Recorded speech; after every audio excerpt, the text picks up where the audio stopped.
sempiternel relais entre le jour et la nuit, bat la mesure du temps, le temps qui vogue, et nous avec. Passagers à bord, nous amorçons les côtes d'une nouvelle semaine, la toute dernière de ce mois de novembre 2024. Je vous dis bonjour à toutes, bonjour à tous. Bienvenue sur TH Matin.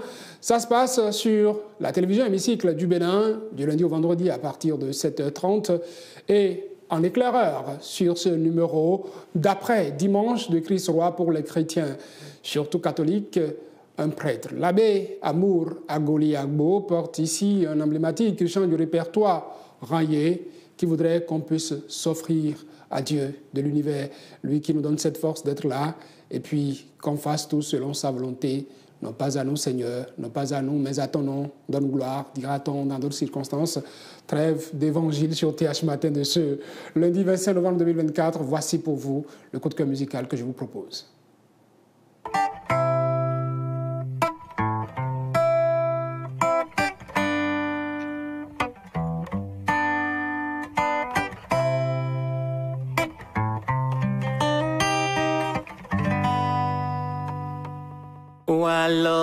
Walodi uwae akuluno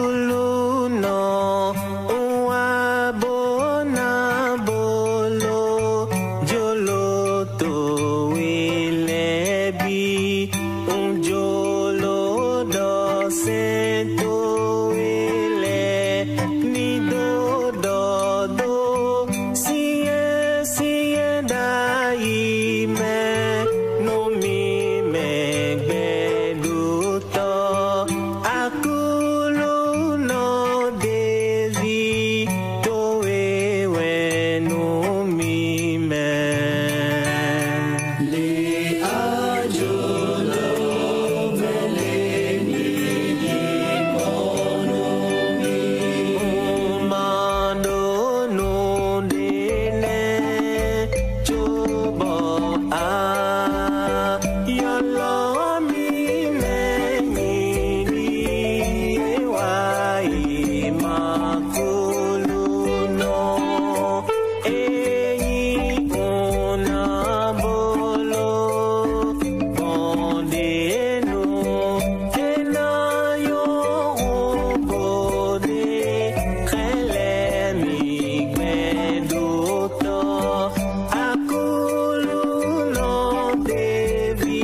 S'offrir parfois comme l'argile dans les mains d'un potier, comme on a coutume de le dire, et se dire « Oui, Seigneur, je ne suis que ça, donne-moi la forme que tu voudras, qu'il me soit donc accompli selon tes desseins, selon ta volonté. » En résumé, ce message que porte ce prêtre du diocèse d'Abomey, l'abbé Amo Agouli Agbo, qui, je l'avais dit, reprend cet emblématique chant du répertoire. Il sera des nôtres jusqu'à la fin de ce numéro, le premier de la semaine de TH Matin. Mesdames, Messieurs, marquons notre premier arrêt.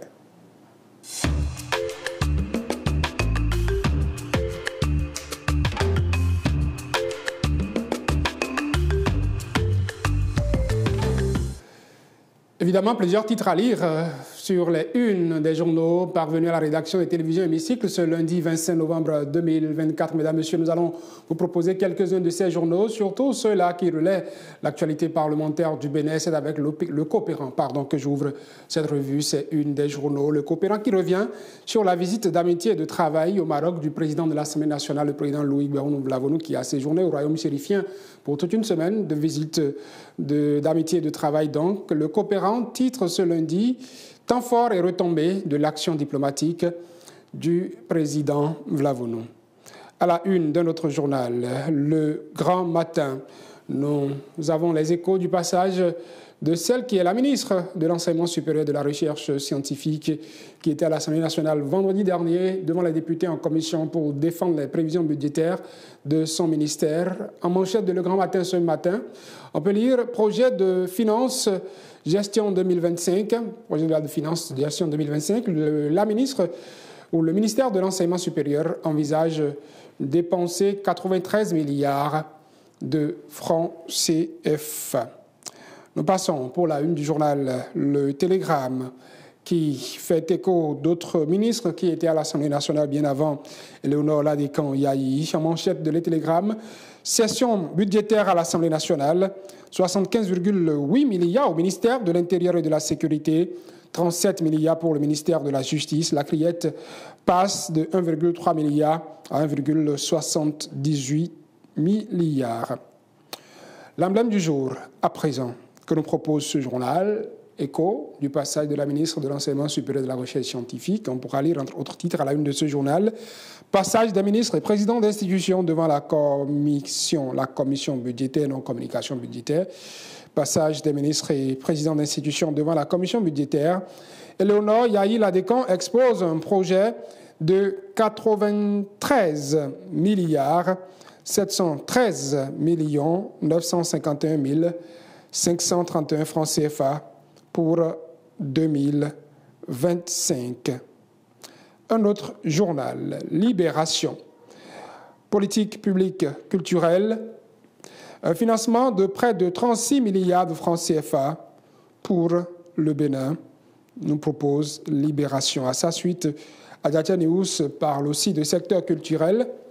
À la une de Adjatia News, la France appuie le Bénin avec un financement inédit de près de 36 milliards de francs CFA. Les détails sont coulés en page 3 de Adjatia News. Fraternité, le journal de Mélentin. Avec ce journal, nous allons changer de sujet pour parler de cette actualité qui suscite moult réactions dans le rang des populations.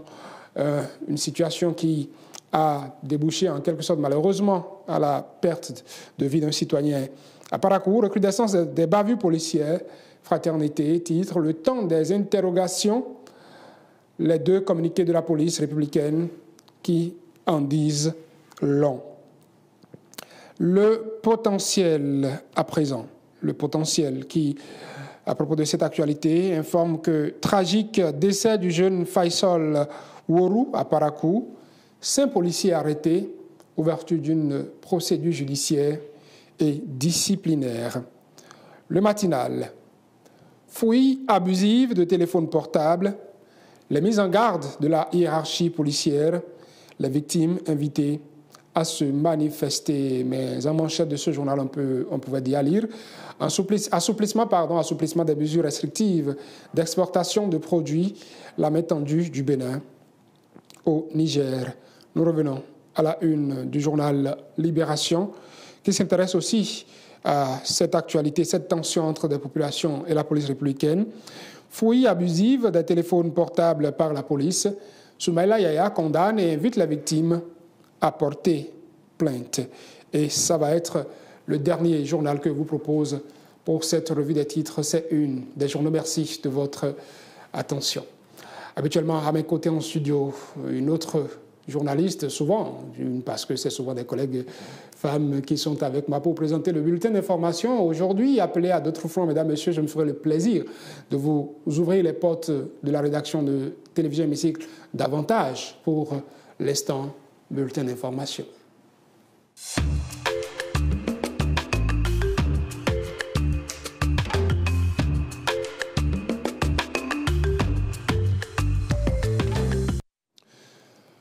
Trois titres nous intéressent ce matin, comme d'habitude d'ailleurs pour le bulletin d'information. Le tout premier, cette délégation de l'association des anciens députés du Togo, cette délégation qui a séjourné la semaine dernière au Bénin, un séjour qui entre dans le cadre d'une visite de travail avec leurs homologues béninois, Latifou Boni et Kevin Achawe nous font le point de la séance de travail qui est une des séquences de cette visite d'imprégnation. Salle Isaac Fayomi à l'Assemblée nationale, vendredi 22 novembre 2024, en pleine activité, deux délégations.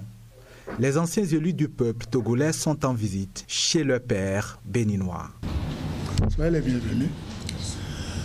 Très sincèrement, vous remercie. Les membres de l'ASNAP Bénin se sont succédés dans la prise de parole pour présenter aux visiteurs l'organisation. De son historique à son financement jusqu'au statut de l'ancien parlementaire, l'Association nationale des anciens parlementaires a été exposée aux visiteurs. Un siège, pas un siège, un espace. Pour cette visite d'imprégnation, l'Association togolaise des anciens élus du peuple a plusieurs objectifs. Et pour les membres de la délégation, la satisfaction est générale. L'objectif de venir voir comment fonctionne l'Association nationale des anciens parlementaires du Bénin. S'imprégner des réalités et voir comment nous pouvons corriger ou bien améliorer ce que nous faisons déjà. Étant donné que la NAP Togo est née il n'y a pas encore un an. On a bénéficié d'un bon accueil. Nous sommes largement satisfaits. Le protocole qu'on a envoyé à nos doyens de la SNAP Bénin, ce protocole est en train d'être bien déroulé et nous sommes largement satisfaits. Côté béninois, la jeune association togolaise séduit. Les deux parties s'accordent à dire que l'imprégnation est mutuelle. Les perspectives aussi. Nous avons trouvé d'abord nos visiteurs très sympathiques, soucieux d'apprendre, de savoir comment nous travaillons ici. Ils sont vraiment venus vivre notre expérience pour s'en inspirer. C'est une visite souhaitée parce que nous avons toujours voulu que chaque pays francophone ait son association des anciens parlementaires. Cela nous permet donc de nous mettre ensemble pour former une association africaine des anciens parlementaires francophones, comme il a déjà existé l'Union mondiale des associations d'anciens parlementaires francophones. Après cette visite, nous allons renforcer, comme je le dis, la collaboration avec les aînés du Bénin et voir ensemble comment nous pouvons accéder à l'association des anciens parlementaires d'Afrique francophone et voir comment nous pouvons agir sur l'amélioration du quotidien de l'ancien élu de la République. La visite d'imprégnation de l'Association des anciens parlementaires, promesse d'un nouveau départ pour un effort sous-régional au profit des anciens députés. La présidente de l'Union des organisations des jeunes entrepreneurs de la CEDEAO était en audience le jeudi dernier. Nous étions le 21 novembre 2024 ici à l'Assemblée nationale. Ella Dodo a été reçue par le directeur du cabinet du président de l'Assemblée nationale. Au cœur des débats, les efforts des pays membres de l'organisation sous-régionale en faveur de l'entrepreneuriat chez les jeunes. Suivons le point donc, que fait celle qui a été reçue, Ella Dodo, à sa sortie d'audience. Au cours des assises CEDEAO qui ont eu lieu au Bénin, les 24 25 et 26 octobre 2024, le président de l'Assemblée nationale s'est dépêché pour nous envoyer son représentant pour participer aux 10 assises. Et nous avons le devoir d'un compte rendu fidèle. Et c'est dans ce cadre-là que je suis venue faire le compte rendu des assises, les conclusions spécifiques des 10 assises et bénéficier de ces sages conseils pour la réussite de notre mission. Et dans le cadre de la tournée sous-régionale que nous organisons, parce qu'il y aura une tournée au niveau des États membres de la CEDEAO pour la remise officielle du document et pour le compte rendu des assises qui ont eu lieu au Bénin. J'en suis très heureuse parce que l'engagement du président de l'Assemblée nationale démontre encore une fois l'attention qu'ils accordent à la promotion de la jeunesse sous-régionale. Et il n'a pas encore hésité et je pense qu'aujourd'hui, au cours des assises, les jeunes l'ont confirmé pour dire que non, sans vraiment l'engagement des institutions béninoises, parce que le Bénin étant le pays organisateur des 10 assises, les initiateurs étant quand même des jeunes béninois, franchement, j'en suis très fière et c'est avec fierté que nous portons quand même le drapeau du Bénin au niveau des pays membres de la CEDEAO. Je pense qu'au cours des assises, la coopération a été très riche parce que les jeunes venant des pays membres de la CEDEAO, il y a quand même assez de partage d'expérience au niveau de nos États en ce qui concerne l'entrepreneuriat des jeunes. Parce que je vous rappelle que le forum de 2010 qui a eu lieu au Bénin, c'était sur le thème l'auto-emploi des jeunes après 50 ans d'indépendance, bilan et perspective. C'est vrai que beaucoup de choses restent encore à faire, mais je pense que nous sommes heureux quand même que les États s'échinent à ce que la jeunesse sous-régionale soit plus épanouie. Et c'est l'occasion pour moi de remercier quand même l'État béninois, le gouvernement béninois, au cours de ces assises, qui a mis en place le dispositif qu'il faut pour nous assister, pour sécuriser quand même nos hôtes qui sont venus de loin et pour nous accompagner. Que prévoit l'État pour les universités et les étudiants surtout pendant l'année prochaine 2025? La ministre de l'Enseignement supérieur et de la Recherche scientifique est allée entretenir les députés sur la question. Éléonore Yahi Ladécan a exposé aux députés de la commission budgétaire ce vendredi les ambitions de son ministère pour la nouvelle année. Je vous propose de l'écouter. Notre budget, tel que nous sommes venus le défendre devant les honorables députés, s'élève pour l'exercice 2025 à un montant de 93 milliards 713 millions 951 531 contre un montant de 81 milliards 476 millions 997 498 000 francs l'année dernière, avec une augmentation de 15,01%. Et en termes de montant, ça fait quand même plus de 12 milliards en plus. Cette hausse s'explique par le fait que nous avons engagé beaucoup de réformes. Ça fait quelques années que ces réformes ont été lancées et devraient produire des résultats. Et au nombre des résultats, nous avons à recruter très prochainement les assistants pour le compte des universités. C'est tellement attendu. Et ces assistants, une fois recrutés, évidemment, vont impacter d'une certaine façon la masse salariale. C'est pour cela que ce budget est revu à la hausse pour quelques pourcentages, mais l'autre pourcentage, c'est le cadre de vie qui est très important également. On ne peut pas travailler dans de mauvaises conditions pour avoir de bons résultats. Et donc, tout le cadre de travail dans les universités serait revisité. Ce qui est heureux, c'est que nous avons un document qui estime les besoins. Ce document a un coût et c'est ce qui va impulser une très grande dynamique dans ces universités pour rendre visible justement ce cadre de travail en matière d'infrastructure, en matière de mobilier, en matière d'équipement de laboratoire. C'est ce que nous voulons faire. Il y a un nouvel élément qui est intervenu au niveau du secteur de la recherche. Le secteur de la recherche a été toujours un volet et qui semble être alors négligé. cette année, pour le compte de 2025, nous comptons relancer ce volet avec ce que vous avez entendu en Conseil des ministres, la création de l'Agence béninoise pour la recherche et l'innovation qui va nous embarquer dans le nouveau visage de nos laboratoires, les chercheurs qui doivent travailler et comment nous finançons justement ce qu'ils font. Nous avons beaucoup de résultats qui méritent d'être peut-être valorisés. Ça va être la dernière note de ce bulletin d'information que je vous remercie d'avoir suivi. Mesdames, Messieurs, le présentateur du bulletin s'en va, mais le présentateur de TH Matin, lui, il reste.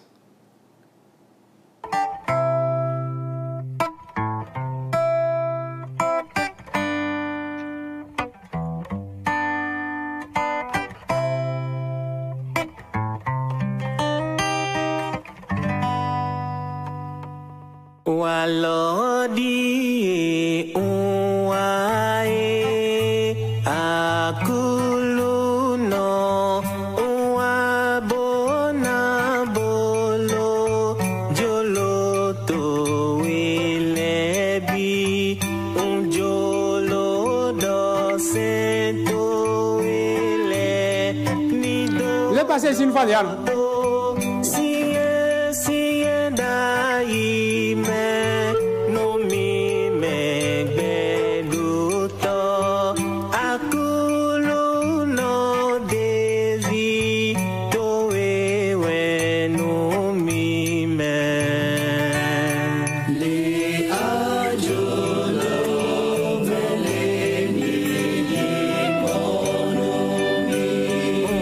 Mando no dene chobo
L'abbé Amoura Goliagbo qui nous berce donc de cette mélodie qui nous conduit à présent aux portes de notre page invitée.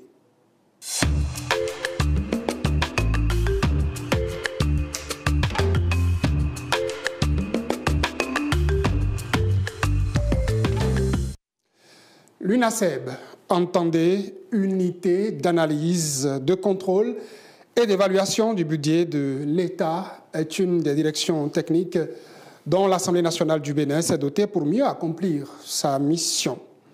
Son intitulé pourrait susciter une certaine curiosité, surtout vu son institution haute. Beaucoup pourraient en effet se demander pourquoi une unité d'analyse, de contrôle et d'évaluation du budget de l'État logée à l'Assemblée nationale et non au sein d'une structure d'inspection générale de l'État. Puisque l'Assemblée nationale du Bénin est en session budgétaire, nous allons de façon plus spécifique chercher à comprendre quel est le rôle que joue cette unité, l'UNASEB, pendant les travaux de cette session. Et pour en parler, je reçois un de ses cadres, Maurice Houdé. Bonjour. Bonjour, Monsieur Saturnin Djossou. Vous êtes spécialiste en finances et trésor public à l'UNASEB. Je définissais donc ce sigle à l'entame de cette rubrique. Unité d'analyse, de contrôle et d'évaluation du budget de l'État, une des directions techniques au sein de l'Assemblée nationale ici. Et puisque nous avons commencé par en parler, M. Koulé, dites-nous pourquoi est-ce que c'est à l'Assemblée nationale qu'on vient de trouver une unité d'analyse, de contrôle et d'évaluation du budget de l'État. On pourrait s'attendre à ce que ce soit au sein d'une inspection générale de l'État qu'on retrouve une structure pareille. Merci beaucoup, M. Saturnin Djossou, et merci pour l'invitation. Pour répondre à cette question, il faut d'abord s'interroger. Il faut d'abord interroger les missions et les attributions qui sont incluses dans la décision. Alors, que fait l'UNASEB?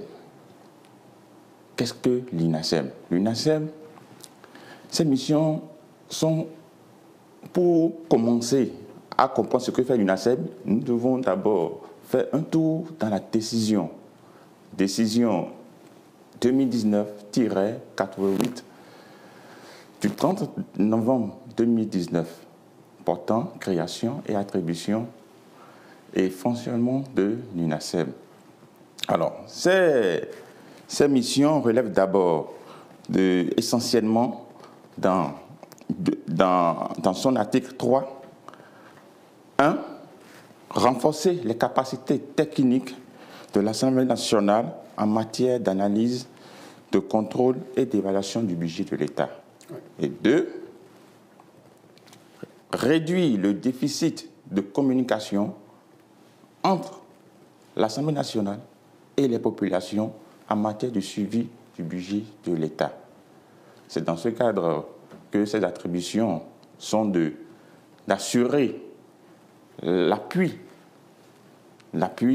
des missions et de contrôle diligentées par l'Assemblée nationale, d'étudier le projet de loi de finances, d'appuyer techniquement la commission des finances lors de l'examen du projet de loi de finances, d'appuyer techniquement les députés lors des audiences publiques, d'appuyer les députés lors des accords de ratification, de crédit ou tout autre dossier à caractère économique et financier, de suivre les réformes en matière de finances publiques et de former les députés et les fonctionnaires parlementaires dans le cadre en matière d'analyse, du contrôle et d'évaluation du budget de l'État. Alors, vous voyez que, au regard de tout ce que je viens de dire, ces missions, ces attributions ne peuvent pas se trouver dans une structure telle que l'inspection des finances de l'État. Ce n'est pas à cette inspection de venir, c'est pas à cette inspection, à cette structure de se charger de toute cette mission que je viens de décrire. Alors, toute cette mission que je viens de décrire justifie la pertinence d'une telle structure, d'une pareille structure au sein du Parlement et d'appuyer les députés. Les fonctionnaires parlementaires. Oui. Maurice Roulé, vous êtes donc un des spécialistes, comme je le disais, vous êtes un spécialiste en finance et trésor public. On voit donc que les cadres qui ont été recrutés au sein de l'UNASEB sont des gens qui sont au fait des questions qui touchent à l'économie et aux finances, qui pourraient donc outiller les députés, davantage les fonctionnaires parlementaires. Vous avez évoqué tout à l'heure la décision qui crée l'UNASEB 2019. Je crois que c'est cette année que cette décision a été prise. Il y allait même justement vous demander de dire que beaucoup de réformes ont été opérées par l'actuel président de l'Assemblée nationale, le président Louis Béounou-Vlavonou, à son l'arrivée à la tête de cette institution. Certaines directions qui n'existaient pas ont été instituées pour une administration moderne et efficace. L'UNASEB fait-elle partie de ces directions qui doivent leur existence à l'avènement de Louis Béounou-Vlavonou à la tête de l'Assemblée nationale du Bénin? Merci beaucoup. Et cette question est une question intéressante. Puisque avant de la répondre, il faut d'abord faire un retour dans le passé. Vous voyez? Et le 18 janvier, voilà, le 18 janvier 2001, l'Assemblée nationale du Bénin et le PNUD ont signé un protocole d'accord.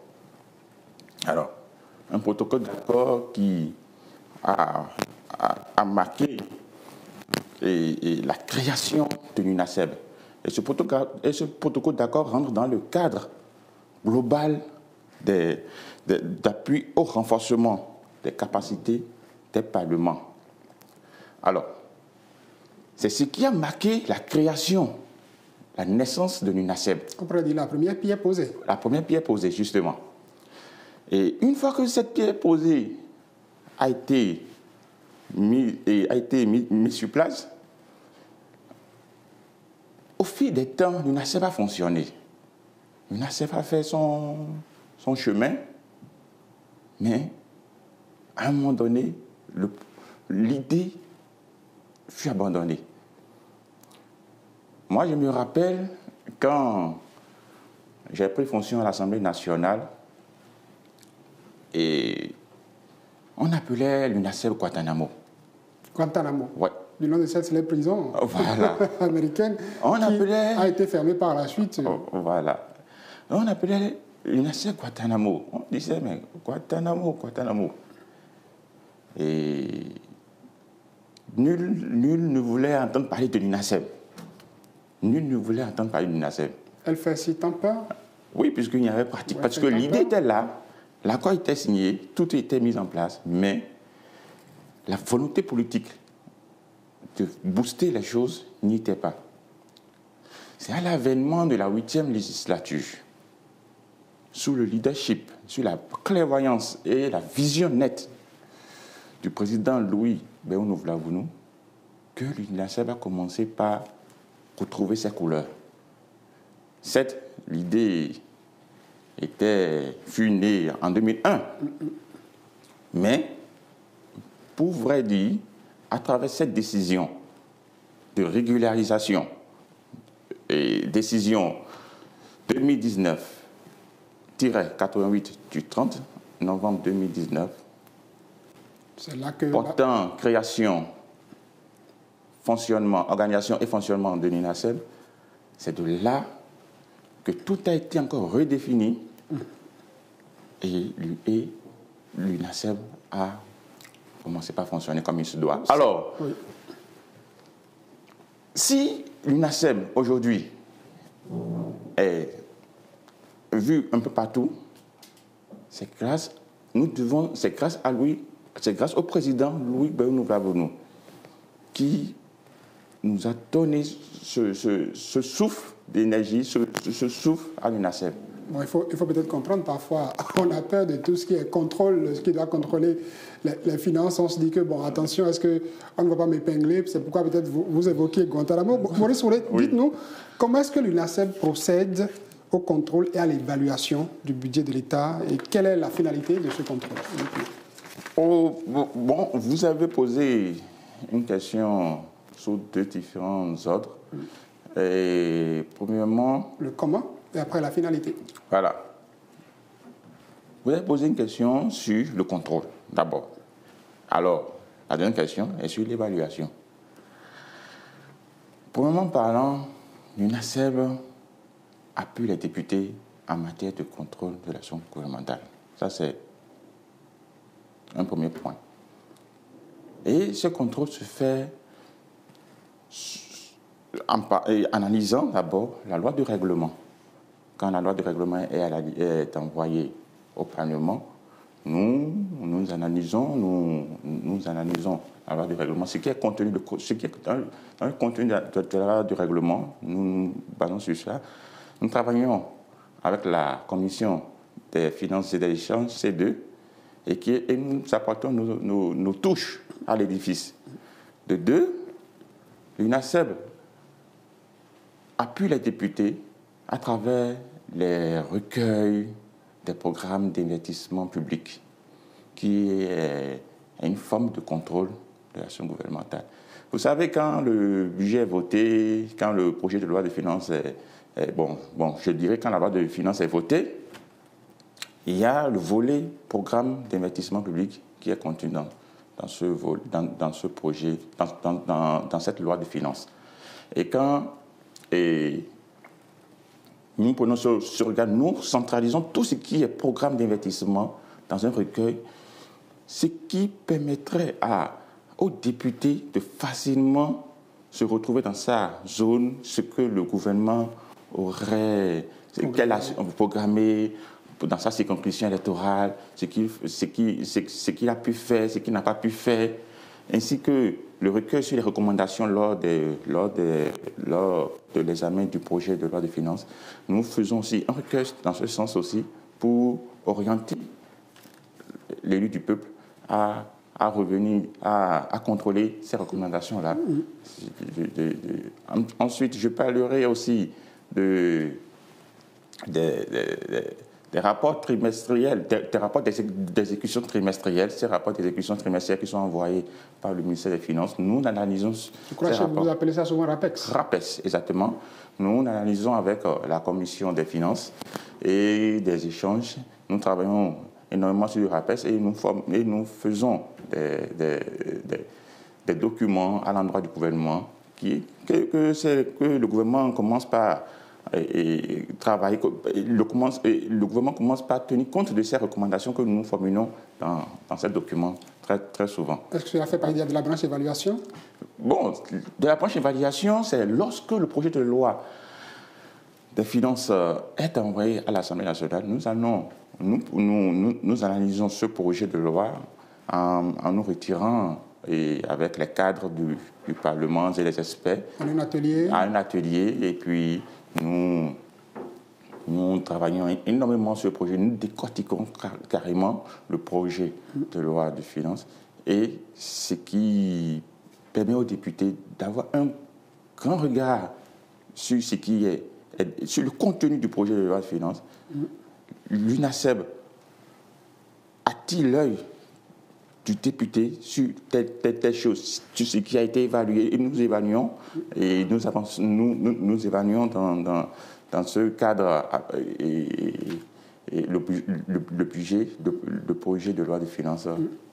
Est-ce qu'on peut estimer, Maurice Roulet, que l'UNASEB fait partie de ces outils-là, ces structures dont dispose l'Assemblée nationale pour mieux exercer son rôle de contrôle parlementaire de l'action gouvernementale, puisqu'on parle de contrôle d'évaluation? Oui, bien entendu que l'UNASEB fait partie de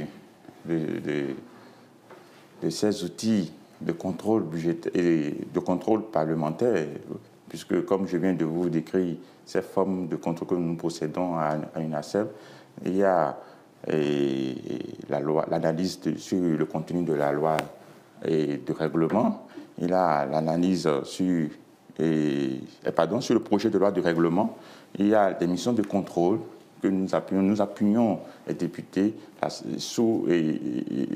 lors des missions de contrôle. Nous allons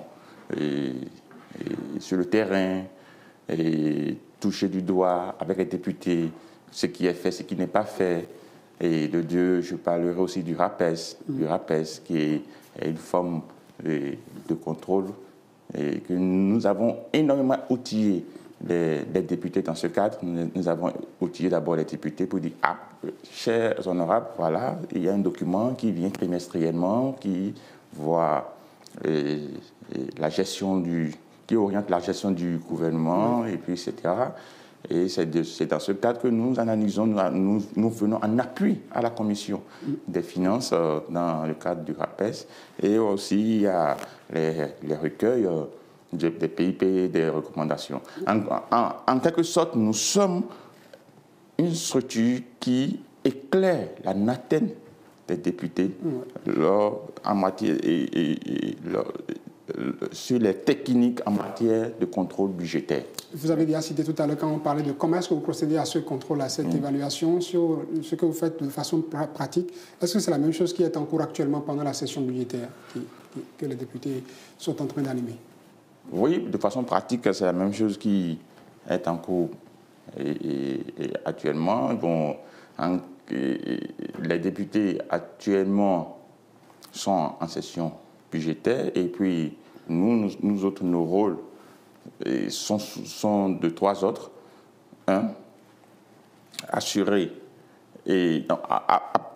appuyer techniquement les députés lors des audiences publiques et lors de la présentation des projets de budget des ministères sectoriels et recueillir les recommandations formulées par les députés lors de l'examen du projet de loi de finances et, troisièmement, appuyer les députés dans tout autre travaux budgétaires qui rentrent dans le cadre de l'examen. Maurice Roudé, la régie me souffle là que nous avons largement dépassé le temps qui a été imparti à cette rubrique. Nous allons donc nous arrêter là. Est-ce que vous avez un mot à adresser à notre téléspectateur de façon particulière pour finir? Non, pour finir, je dirais tout simplement qu'aujourd'hui, l'UNASEB est vue un peu partout au sein du Parlement et au-delà du Parlement grâce au leadership du président Louis Béounou-Vlavonou, qui est le président de l'Assemblée nationale. C'est grâce à sa clairvoyance, grâce à sa vision qu'aujourd'hui, tout ce que nous faisons à l'UNASEB, les gens le remarquent un peu partout et voient l'UNASEB comme une structure qui appuie techniquement les députés en matière de contrôle, d'évaluation et d'évaluation budgétaire. Et donc, nous ne pouvons que remercier le président Louis Vlavonou et que la dynamique continue et de plus belle. On pourrait comprendre ce remerciement puisque vous nous l'avez précisé, Maurice Roudé. Vous êtes spécialiste en finance et trésor public à l'UNASEB. L'UNASEB, dont le décret, en tout cas, sa naissance, c'était en 2001, avez-vous dit, avec le PNUD d'un accord a été signé. Mais il a fallu attendre la 8e législature avec Louis Béounou-Vlavonou à la tête de l'Assemblée nationale pour que l'UNASEB puisse entrer véritablement dans ses attributs et apporte une pierre, une contribution aux travaux qui se font ici, surtout en ce qui concerne l'économie, les budgets, que les présidents, en tout cas les ministres sectoriels passent ici défendre à l'Assemblée nationale la loi de finances, gestion, quelle que soit l'année depuis qu'elle est là. Merci Maurice Roudé. Mesdames, Messieurs, pour accompagner mon invité et pour accueillir l'autre invité qui est de la maison Paula Aoulou, je rappelle l'abbé Amour Agoli Agbo. Peut-être que Paula Aoulou n'est pas allé au culte hier, nous allons l'exorciser un peu avant la rubrique sur la toile.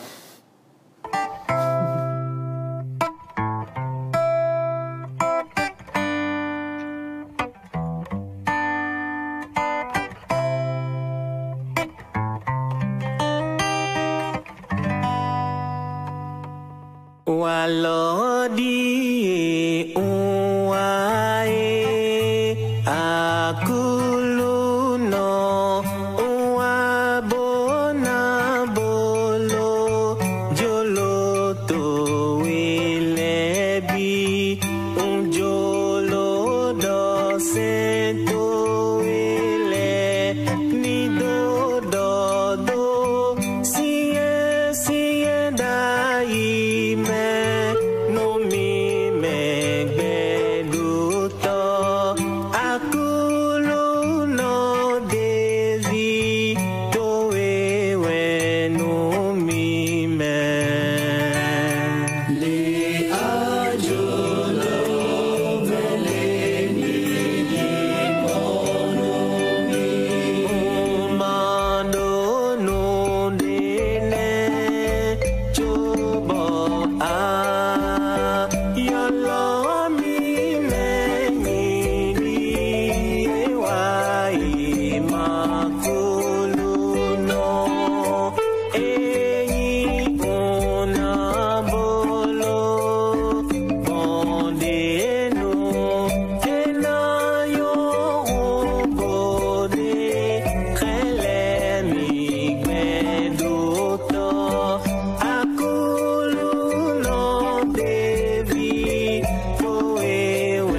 il fallait ce passage de prêtre avant de le recevoir, il fallait cet exorcisme en quelque sorte, parce que ce n'est pas évident qu'il ait été occulte.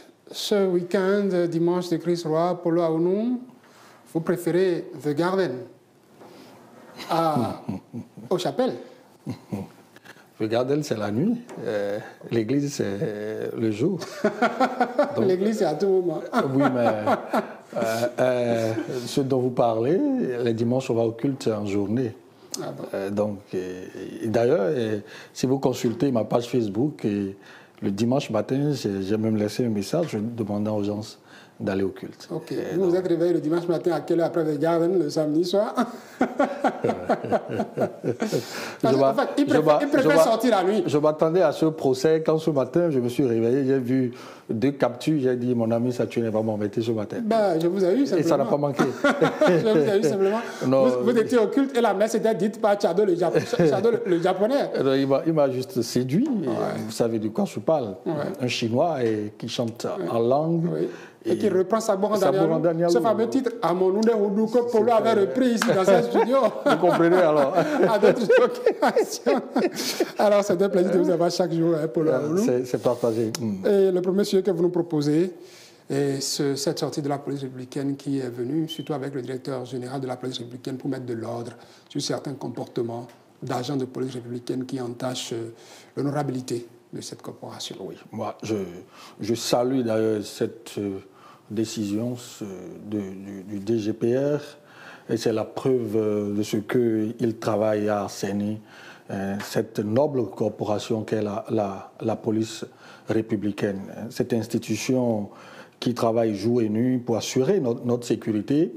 Et il ne faut pas laisser en leur sein ceux-là, des bébés galeuses qui tapis dans l'ombre, qui travaillent à ternir l'image de l'institution. Parce que c'est inadmissible que un policier puisse interpeller dans la rue et demander ton portable pour fouiller. De toutes les façons, ça ne m'est jamais arrivé. Et je suis convaincu que le jour où cela va se passer avec moi, que je ne peux jamais remettre mon téléphone.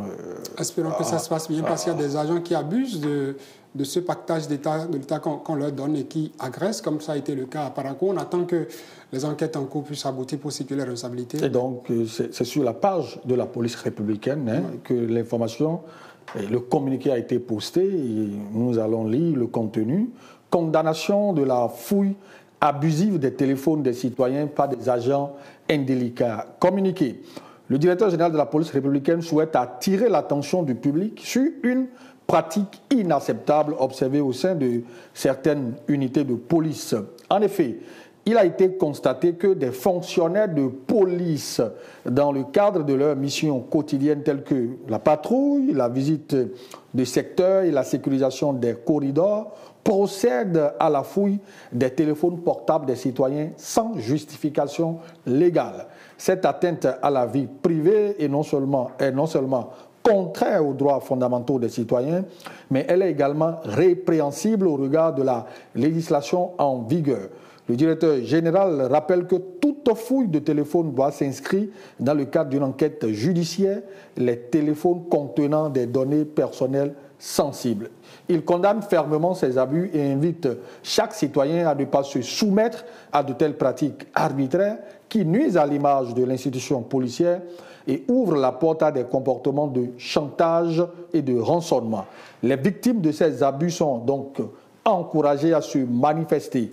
Elles peuvent déposer une plainte auprès du directeur général de la police républicaine ou contacter l'inspecteur technique de la police républicaine. Ces derniers s'engagent à traiter les dossiers avec diligence afin que les auteurs de ces actes soient sanctionnés de manière appropriée. La police républicaine réaffirme son engagement à protéger les droits des citoyens et à maintenir la confiance du public en ces institutions. Et pour signaler toute fouille abusive de téléphone, la direction générale de la police républicaine invite les citoyens à composer le numéro 166, accessible gratuitement et 24 heures sur 24 heures, et également appeler le 21 31 34 81. Voilà.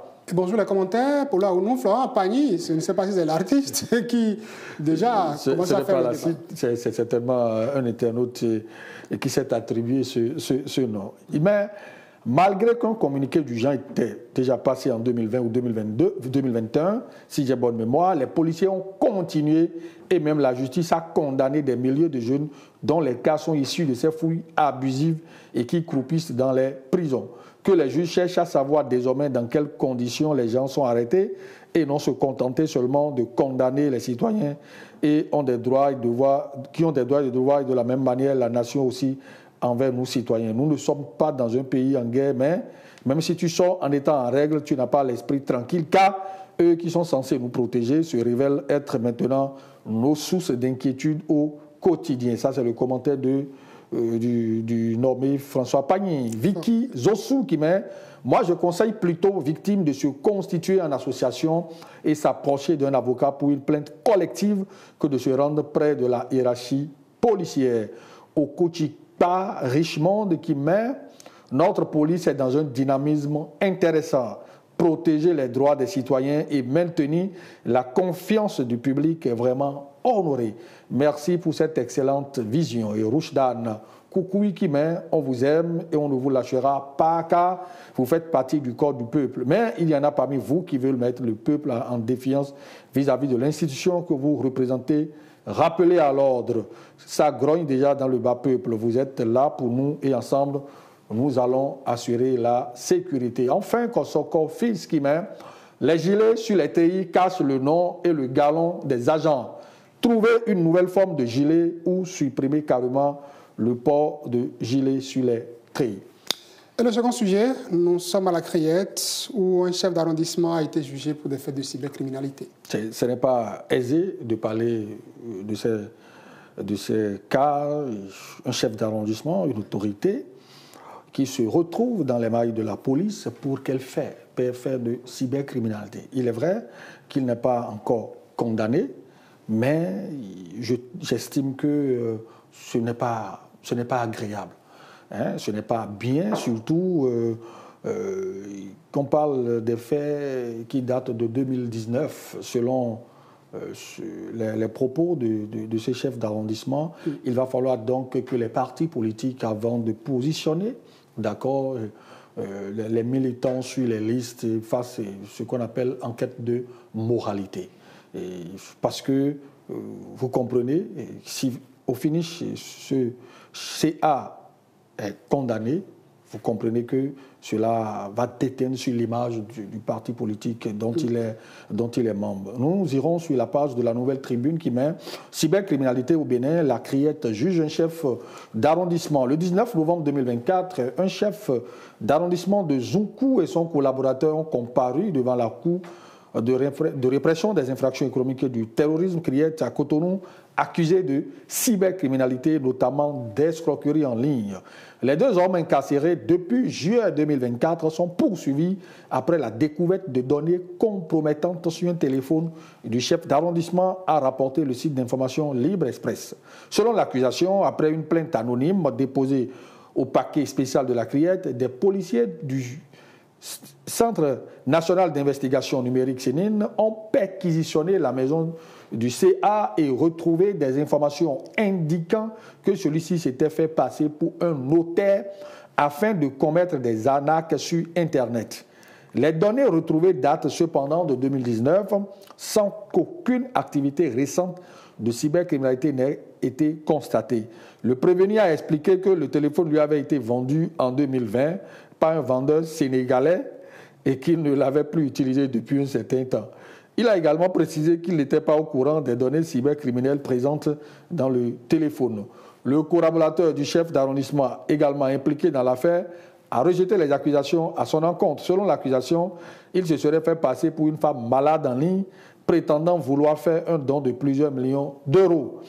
Comme son supérieur, il a affirmé ignorer la présence de données compromettantes sur son téléphone qu'il avait acheté récemment auprès d'un client de l'une des buvettes appartenant au chef d'arrondissement. L'audience a été renvoyée au 3 décembre 2024 pour permettre la continuation du procès alors que les enquêteurs poursuivent leur investigation pour éclairer les circonstances de cette affaire de cybercriminalité. Commentaire. Pakou Timarakou qui met avec tant de primes politiques allouées par le pouvoir actuel, l'homme est vraiment insatiable.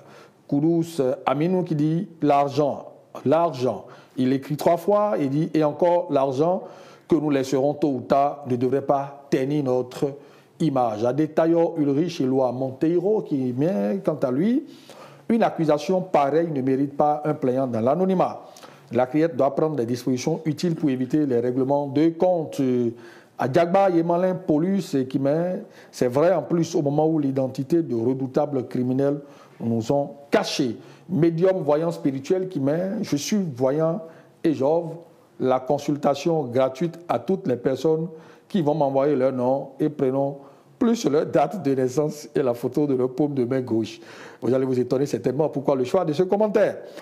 Et Raouf Junior de lui-même va faire ta publicité à la criette. Au moment où on pose une information, lui, il continue de vouloir attirer les gens dans son filet. Cédric Mario Agbewanyui qui met, ça fait rire. La pauvreté va nous montrer toutes les couleurs de ce monde. Ça t'oblige à aller dans certains coins du monde pour aller goûter l'enfer. Et je finis en disant que la pauvreté ne peut pas expliquer le fait que certaines personnes s'adonnent à des activités de cybercriminalité. Pas du tout. On peut être pauvre et rester digne. Rester digne, mesdames, messieurs. Ça vous épargne des arrêts de prison. Ça vous épargne même des procès, de longs renvois devant la criette. Même à comparer, je ne suis jamais allé là-bas, mais j'imagine l'état d'âme de ceux qui se retrouvent devant Mario, mettons-nous avec ses lunettes. Merci pour nous. C'est moi. Nous sommes à la fin du TH Matin. Vous avez toujours les billets du week-end avec vous? Sinon, je voudrais me déguiser en Shadow, le japonais, et faire mon nez rond. Je vais voir si vous viendrez vers moi. On va le faire après l'émission. Après l'émission, voilà. Okay. C'est déjà donc tout pour TH Matin de ce lundi, mesdames, messieurs. Merci à toute l'équipe technique, Laurel Ulrich, Bovo, Ryan Yorine, Thomas Kbade qui est resté à l'ingénierie son.